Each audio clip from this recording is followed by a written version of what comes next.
Bonjour à tous, j'espère que vous allez bien. Aujourd'hui, je vais vous parler du modèle GRH de Lisette et Pichot. Lisette et Pichot sont des chercheurs en gestion des ressources humaines qui ont développé un modèle innovant pour comprendre les dynamiques de la GRH. Ce modèle aide à structurer la gestion des ressources humaines en intégrant différentes logiques d'action et en favorisant une cohérence entre les pratiques internes et externes. Nous allons aborder quelques points. Le premier point sera la présentation du modèle. Le modèle de Lisette et Pichot repose sur plusieurs dimensions clés qui interagissent pour former un système cohérent de gestion des ressources humaines.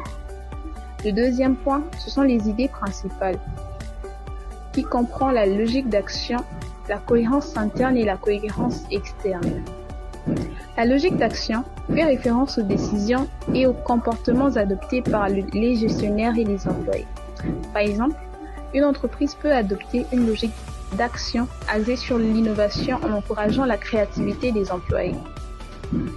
Et lorsque nous parlons de la cohérence interne, cela signifie que les différentes pratiques de GRH doivent être alignées et soutenir les objectifs stratégiques de l'organisation.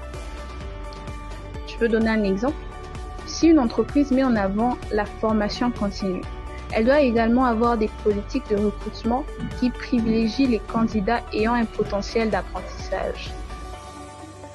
Nous allons finir ce point par la cohérence externe. La cohérence externe implique que les pratiques de GRH doivent être adaptées aux exigences du marché et aux attentes des parties prenantes externes. Exemple, une entreprise qui opère dans un environnement très concurrentiel pourrait adopter des pratiques de GRH qui favorisent la réactivité et l'agilité. Le troisième point, nous allons parler des autres dimensions du modèle, qui comprend la culture organisationnelle et le contexte externe. La culture d'une organisation influence fortement ses pratiques de GRH. Par exemple, une culture collaborative encouragera des pratiques de travail d'équipe. Et le contexte externe, ce sont les facteurs externes tels que la législation du travail, les tendances économiques et les attentes sociétales doivent également être prises en compte.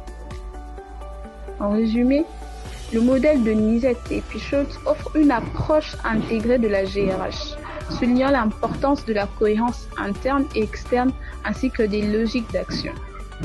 En appliquant ce modèle, les entreprises peuvent mieux aligner leurs pratiques de GRH avec leurs objectifs stratégiques et répondre efficacement aux défis du marché. Voilà, ce sera tout pour moi. Je vous remercie.